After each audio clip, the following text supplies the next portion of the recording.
I am a little annoyed. I read Trippin'. What is what is this year going to be? Very much in the lovey-dovey honeymoon period. The you don't know how all is gonna go south soon period. I fell in love with the cover. Like this, I love this guy on this cover. I was very intrigued to hear his story just on sheer this. Just felt like sinking your teeth into something beautifully juicy and sweet and rich. Secret sauce all over the place, drowning in it like gravy. Hi you guys, it's me, Gabriella Battel, author of the YA thriller duology The Don't series and the upcoming dark fantasy mystery Ending, which is being released on September 23rd, 2025. It's on pre-order now. So, YA duology, young woman with chronic illness who is the only witness to a crime way close to home that is going to threaten her family, and the girl left behind who has to partner with her worst enemy, the person who took everything from her in order to stop something worse from happening, or Death himself, the king of all night, the prince of all darkness, who is an older brother who finds out that his immortal sister has been poisoned and is going to find out who is behind this mess, and there will be death to pay when he finds out. If you like those, happy to have you here. If you don't like those, still happy to have you here. I am also the publishing professional over at Legend Fiction. We're a writing group that helps you triple your writing, and not only triple your writing, but re-inject that wild, beautiful, true wolf back into your writing. Just make it, rewild it, and make it as awesome and vivacious as it could possibly be. So if you need an editor, if you need a coach, if you need just a writing buddy, if you need audiobook narration, if you need formatting, I'm the publishing professional over there. Come on over to Legend Fiction. We would love to have you. I would love to have you. Welcome back to my channel. I am going to be perfectly honest with you guys. I am a little annoyed. And the reason that I am a little annoyed is because this will be the third, count 'em, third time that I am filming this exact same January wrap-up, because the first time my microphone was all finicky and it did not record any of the audio. So I spoke for 35 minutes and the result was just a video of me mouthing nonsense. The second time I had it, but this one's completely user error. I don't know how I did it. I deleted the wrong one. I meant to delete the one where my mouth was moving, but instead I deleted the good one. So we're here, take three, third time's a charm, I hope. Yeah, so that's why it's so late. I know it's like almost Valentine's Day, but it's not too late. I read 6 books in January. That was more than I wanted it to be, because last year I read 75 books and I was proud of that. But I kind of want to ease back on the reading because one is that when I read too much, I get into a reading slump. And like those people of you who can read a book a day and never get into a slump, kudos to you. I'm impressed. I don't know how you do it. I cannot. So I think about a book a week is kind of a good middle ground for me where I never get into a slump. Plus, I also then get to dedicate more time to, say, writing the book that is going to come out in the fall, writing other projects, short stories, flash fictions, as well as I am getting into animatics and I need more time to do that. And, I will probably still listen to audiobooks while I'm practicing, but, it lightens the load on me. It's really nice. So, like I said, 1 book a week was the plan, which would mean that in January I would have read 4 books, right? Lies. I did not read 4 books. I read 6. I don't know how it happened. I think I was just really eager with the beginning of the year. And so it happened, but I really did enjoy them. I had a fun time, and now I am slowing down back into the groove of about 1-ish book a week. But we'll see how that pans out when we get to the end of February's wrap-up, but this is January's wrap-up, so let's get a chatting. The first book I read this year was Bird Box by Josh Malerman. So Bird Box is a post-apocalyptic novel about these creatures that come to Earth, and they are so massive, and not massive in terms of size, massive in terms of complexity, in terms of our brains can't comprehend it. So you see the thing and your mind breaks, you go mad, you unalive other people, and you unalive yourself, and you're done. It's dead, it's scary, and so you have to navigate this world blindfolded or with your eyes closed. You cannot see anything at all unless you're on the inside, and then you can like block stuff off, but you can't let one of the creatures get in, because if it's in and it's trapped with you and you see it, you're done for. And it was very funny because it was kind of like one of those Instagram prompts that was like, the first book that you read this year, that is going to be an indicator of how the rest of your year is going to go. And I'm like, I read Trippin' Bird Box. What is this year going to be? Please don't be an omen. So anyway, I read it and I really, really enjoyed it. I think I gave it 4 stars. It was just what I needed. I was itching for that kind of post-apocalyptic feel. It wasn't very fast-paced, but it was very suspenseful. It was very eerie in a soothing almost kind of way. There were definitely dark moments. There were definitely angsty moments, but it was that right balance where if you just wanted to cuddle up in a blanket and listen to it or read it, even in the dark a little bit, even with some gloom, it wouldn't be so scary that it's disturbing, but it was just icky enough to give you that spooky kind of fall, wintry, cold, nervous feeling with the suspense, but it also felt just very atmospheric, very cold, very quiet, and to me, that is relaxing. Now, I want to tell you guys about what I thought was the best part of this book, and that was the main character, Mallory, and how she is such a well written character. She's such a well written female character. She is such a well written, strong female character. Because a lot of times I think that when people talk about strong female characters, they're talking about these jaded, hard, no emotion, assassin women characters, which can be fun to read. But I think it misses out on a huge part of just womanhood,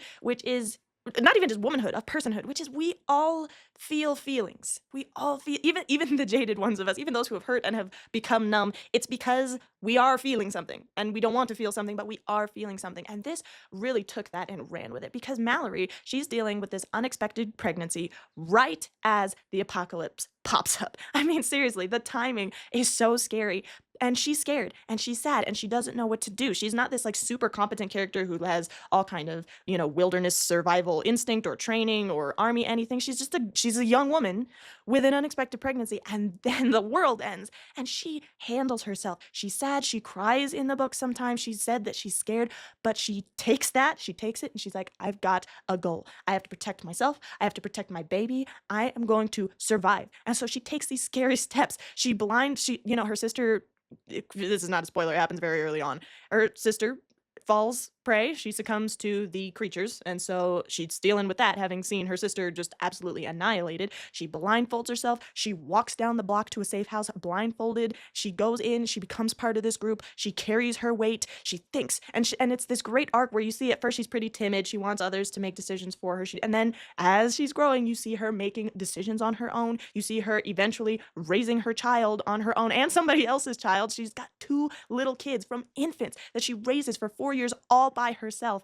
And I think that is the most incredible way that you can portray a woman who is like any of us, who maybe doesn't have super special training, who doesn't have magic powers. She's just she's just us, and she deals with us stuff, these unexpected things, people to take care of, and she does it so well. She's so strong. She grows into herself. She's tough. She's rowing a boat with an injured arm, like she's bleeding, and she's rowing a boat and she's blindfolded and she doesn't stop, and she teaches these kids how to listen so that they won't be in danger. And she's, oh my goodness, it's such a good story. I loved the flashbacks back and forth between present day, which is where these kids are a little bit older. They're a little bit older, and she's trying to take them from this, what was once a safe house, to a safer house, which was the rowing thing. They have to go down the river. And then flashbacks to before the babies were born, where she comes to and lives in the first safe house, where we get to meet Tom, who is such a treasure. He's such a sweetheart. And in fact, that was the only thing that made me a little bit sad about this book, because I have not watched the movie, but I have heard from the movie that, spoiler alert, Tom dies, but in the movie he dies saving Mallory and the kids, whereas in this one it was kind of just an accident. It was just a tragedy, and so I was like, oh no.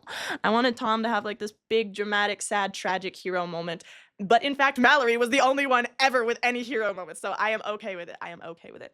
The other thought I had was that at the ending, so again, there's so much suspense, and there's so much of Mallory overcoming and being so strong and doing these increasingly difficult and terrifying things, that when we got to the climax, it was still very suspenseful, but she had done so much epic stuff beforehand that when we got to that, it was almost like just, all right, she set up all the dominoes and now the dominoes fell. So she didn't do some super climactic thing I suppose she did, but it was not as climactic as I was picturing it, only in the fact that she has been so active the whole time that pretty much she just went right into the reward at the end. You had the suspenseful moment and she finally got to be where she needed to be. So yes, solid 4 out of 5 stars. I really enjoyed this book and I highly, highly recommend it. Great character development. And yeah, we need more books like this. Plus, I loved its depiction of an unexpected pregnancy, because it doesn't lighten up on the fact that this is hard, this is scary, this is not a good place to be in. But it also didn't imply that all of a sudden, because she was going to be a mother, now she was helpless, now she couldn't do anything. No, she did it. And I think that's something that, like, people need to hear more often. Like, okay, this thing is hard. It's hard having a kid. This is not what you expected. This is not what you planned. This is not what you wanted. But your life, your capacity to be a strong woman, have an accomplished woman, a woman just doing awesome things, doesn't like disappear the minute you have a kid. In fact, I would say that it like increases, because again, Mallory handling her business with these 2 kids doing awesome things. Just the amount of respect that I have for this fictional character is off the charts. And so the equal respect I have for all the real people, all the real women who have kids when they didn't plan on having kids. It's hard to have kids at the moment, and they are just doing it. They are doing the thing, off the charts. I love it. I love this depiction. I needed it. I needed it because, yeah, I needed it. Bird Box by Josh Malerman.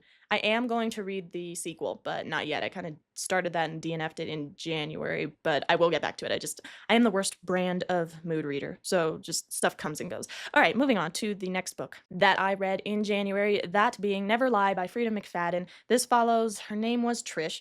Trish is recently married to a guy she recently met before that, so they are very much in the lovey-dovey honeymoon period, the you don't know how all is going to go south soon period.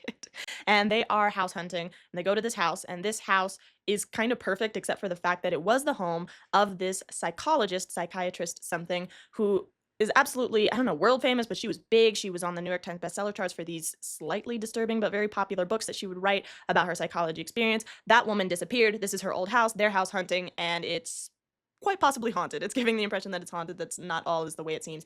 And they get snowed in, so they can't leave because Frida McFadden is always snowing someone in somewhere. This is actually my first Frida McFadden book, and since then I have read one more. And I enjoyed it. I gave it a solid 3 stars. It was a fun time. It was a popcorn thriller. It was twisty. I saw all the clues set up, and the conclusion that I came to was not the conclusion that actually happened. So I was pleasantly surprised. I really enjoy that feeling of, whoa, I didn't see that coming. I like the feeling of seeing all the clues click into place.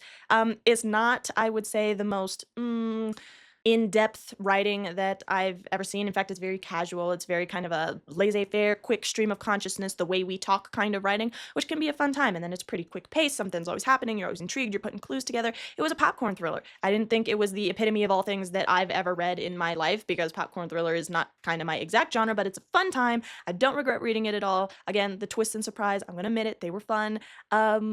Suspense. Not much more to say. Yeah, that was that. And yeah, I forgot to mention earlier, a while ago, like a year ago, I used to do this thing where it was like Last Book Standing, where I would go through the books that I read each month and let you know, put them through rounds, like one by one, so that by the end we would figure out which one is my favorite. And I want to pick that up again. So this month, between Bird Box and Frida McFadden's Never Lie, I'm going to go with Bird Box because, again, Bird Box was just what I needed at that moment. It was like a salve to my soul for the time.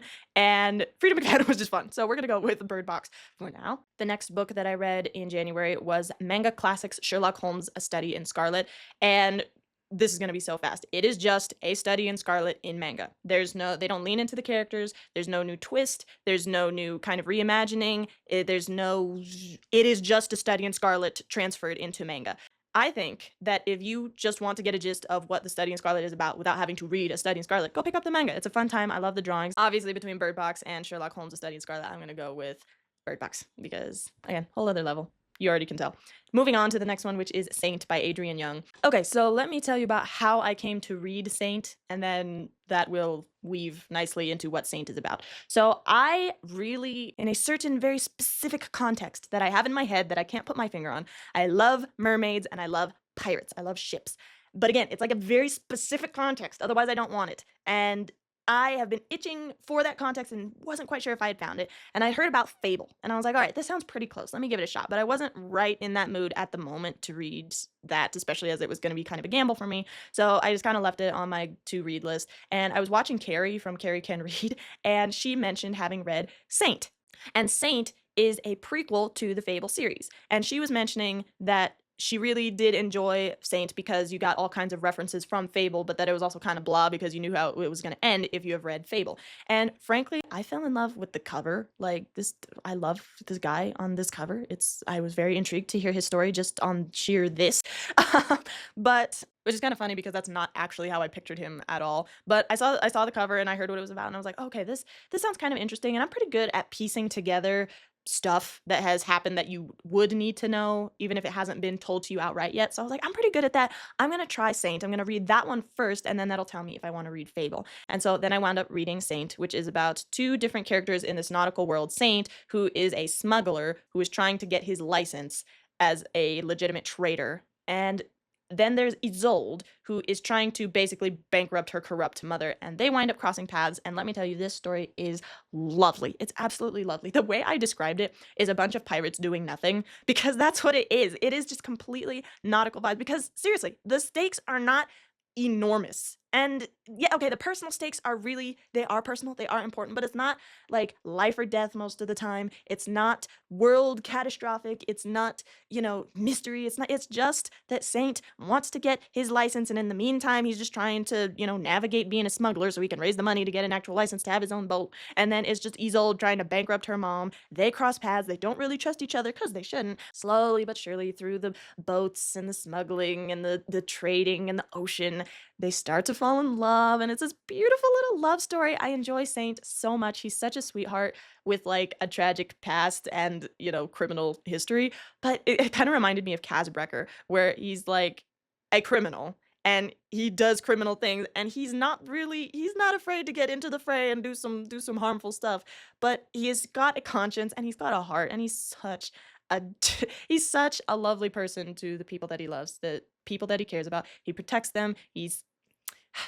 I love Saint. And then Isolde was cool too, because most of her backstory was the entire point of her arc. Like the entire reason she was here was because of her tragic backstory. She was trying to get revenge on her mom. We heard about that a whole lot more, and so that was kind of the only facet of her character that I ever got, was just tragic backstory trying to handle that, which is fine. It wasn't exactly as much as Saint, where you got a little bit more of a dynamic between what he wants now, how that does connect to his past, how he interacts with other people, and so there was more to him. And also, I just kind of liked his kind of character better. But yeah, I have nothing to complain about. Again, very slow pace, not much happens. In fact, there was one time I tried to listen to it when I was running, and I could not do it because it is very slow. Nothing happens. It is kind of like a Hayao Miyazaki movie, like a Ghibli movie, where they're just kind of like floating along, doing stuff, and there is like a point. Like stuff does happen in an order with a goal, but it's very casual and it's very loosely connected strings to finally the end, which is a happy end. And well, it's happy except for that last line, which I know what happens just because I know from the blurb of Fable what that last line means, but I was so sad. I was so sad and I was so mad, and I knew it was gonna happen, but goodness gracious. So yeah, highly recommend. Again, not fast paced. Don't listen to it when you're working out or anything. But if you just want something relaxing and nautical, take a look at Saint. I wouldn't say it was very hard to catch up on the world at all. I wouldn't say that you needed to know anything from Fable in order to get Saint. And in fact, if you read Saint first, then you'll just walk into Fable being like, oh hey, haha, here are these references from Saint. Highly recommend. I think I gave it 4 stars because again, it was just one of those soothing reads that I needed at the moment.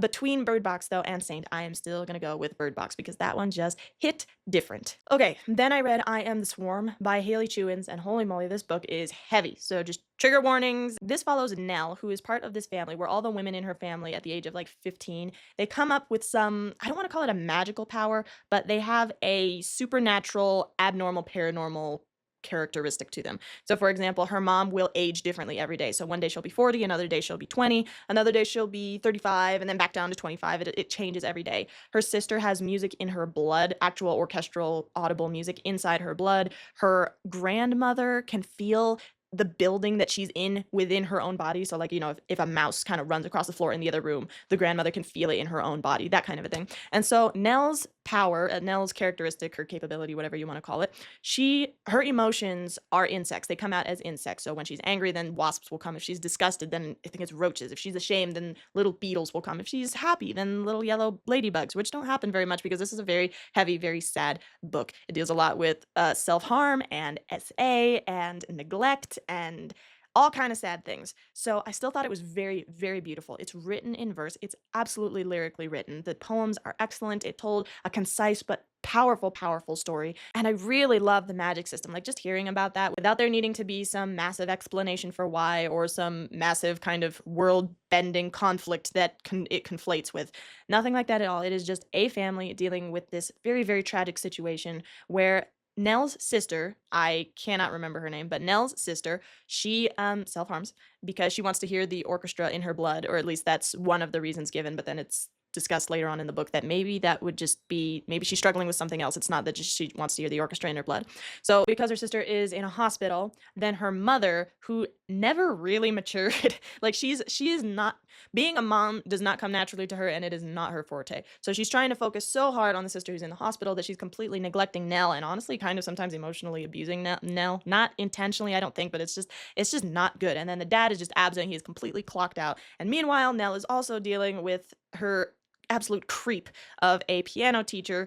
And so all of that is happening at the same time, and it's just this really sad, heart-wrenching, but there's growth story of trying to just deal with such a sad, horrifying situation like this. And it came up with some one liners that now I don't have experience with this kind of a situation, but it was one of those one liners where no matter what situation you're in, there's a piece of it that rings true. It's kind of like that central bit where all of humanity connects and we all feel it. And it was really good. I loved seeing those lines. I wish I had highlighted a couple of them. I got it as an ARC. I don't know if it's been released yet. And there were also some scenes that really stuck with me besides just the magic system, but some scenes like where the mom, and she was a good character too, because she wasn't so one-dimensional. Because even though being a mom was not her forte and she was not good at it, you could see that sometimes she really was trying. Like the scene that I remember that really stuck with me where Nell is feeling really, really angry. And so there are these wasps swarming in her room, and her mom comes in and she starts to pull her out of the room. And Nell thinks that it's because she wants her to not be around the anger, that she wants her to kind of stifle the anger. But the mom says no. And she takes her outside and says, let him go.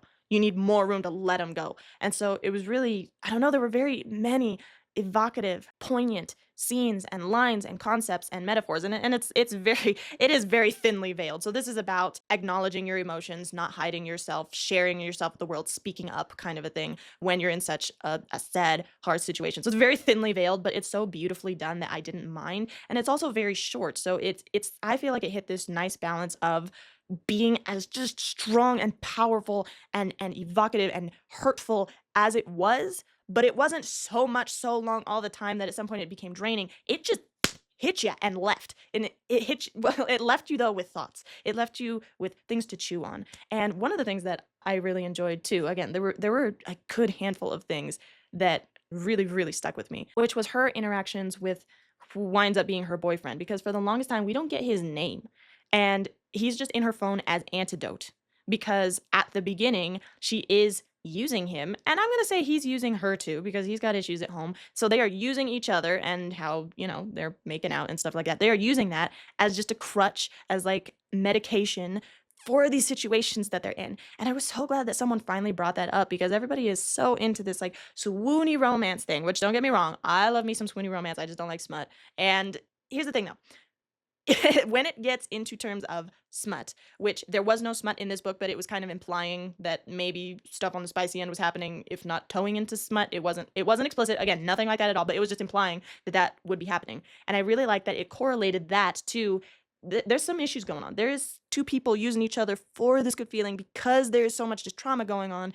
It's not actual genuine love like this. And I was so glad that that was finally brought up and so well done because, again, in her phone, his caller ID is antidote. And I thought that was so powerful. And then you got to see that by the end, when interestingly, they weren't making out at the end, there was no spicy implication at the end.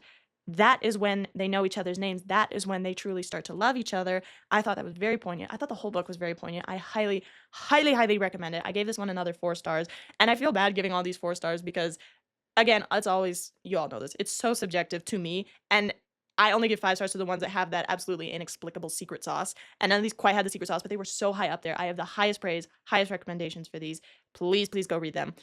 But between Bird Box and I Am the Swarm, I'm going to stick with Bird Box. That was a tiny, tiny bit more up my alley, especially at the time that I read it, because this one, while I think everyone needs to read it, everyone should read it, I Am the Swarm, it is also draining for a minute. Whereas I didn't, to me, Bird Box was very healing and invigorating. So I'm going to stick with Bird Box. And now we get to the final read of January.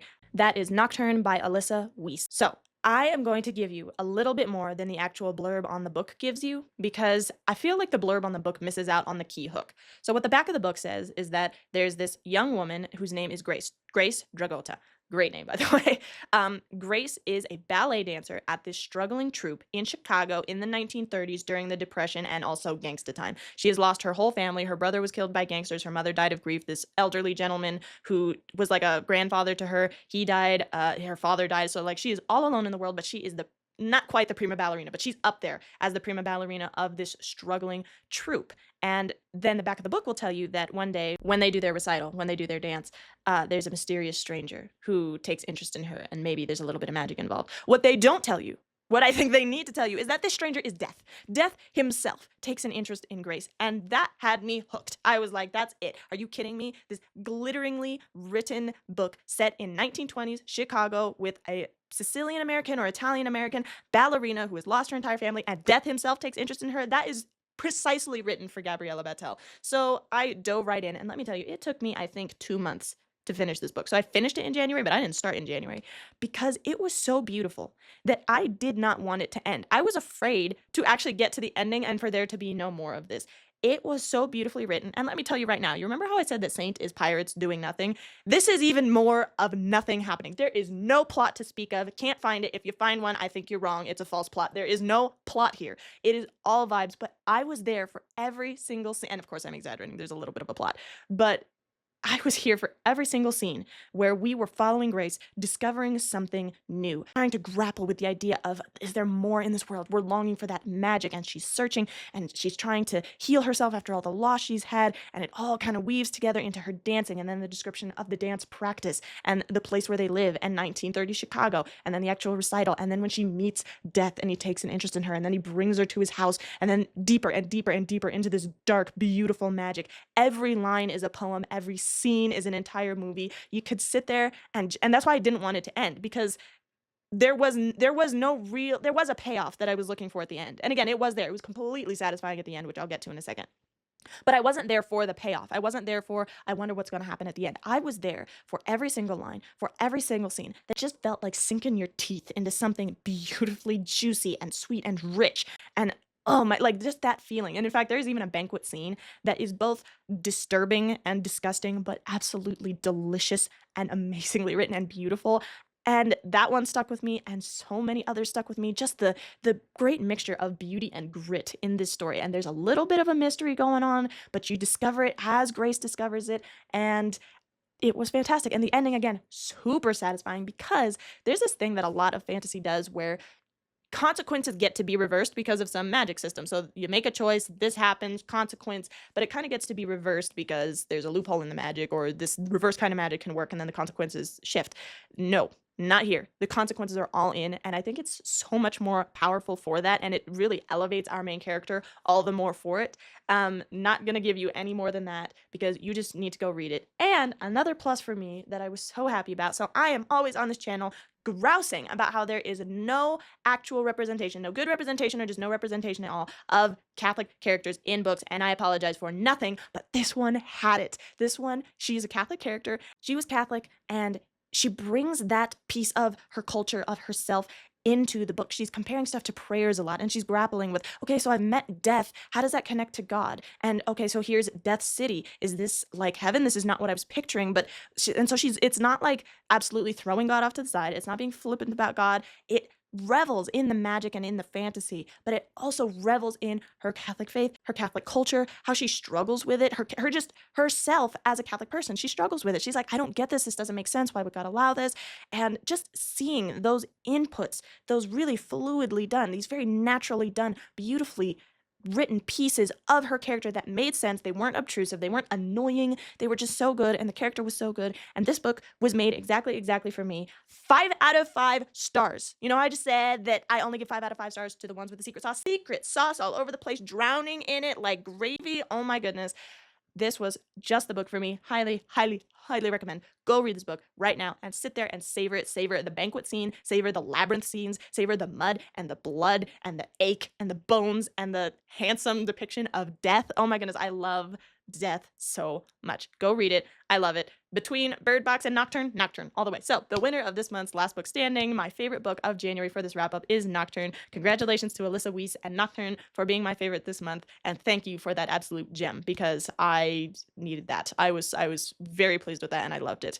Okay, that is it for today. Hopefully this time I will actually be able to have audio and edit the thing without there being a whole hot mess. Thank you for being here with me today. I hope you got some good book recommendations, and I hope you enjoyed listening to me gush about books, because I love to gush about books with you guys. That is why I would super appreciate it if you could please drop down in the comments what was your favorite book of this month, because when you leave a comment, that tells YouTube that people are interested and that maybe more people will want to see, and we can grow this community, and I would love and appreciate that so much if you could help me out, as well as if you like this video and subscribe and hit the little bell icon so you get notified every time I post a new video, which is every Wednesday. And And yeah, I would just love to have you guys here. I would love to tell you about all the books I read. I would love to tell you about my books, my stories that I get to share with you guys. Again, a couple of YA thrillers that hit you right in the feels, or a dark fantasy mystery coming out in September, and all the other stories that I just want to share about my life and about the shorter stories that I do and about what we do over at Legend Fiction. So if you're a writer too, if you need some help, if you need formatting, audiobook reading, editing, book coaching, just a pack, you need a pack because you are feeling like a lone wolf, but you want to get this story out, come on over to Legend Fiction. We'd love to have you. And yeah, that's it. I will see you next Wednesday. Please have an absolutely great day and God bless. Bye-bye.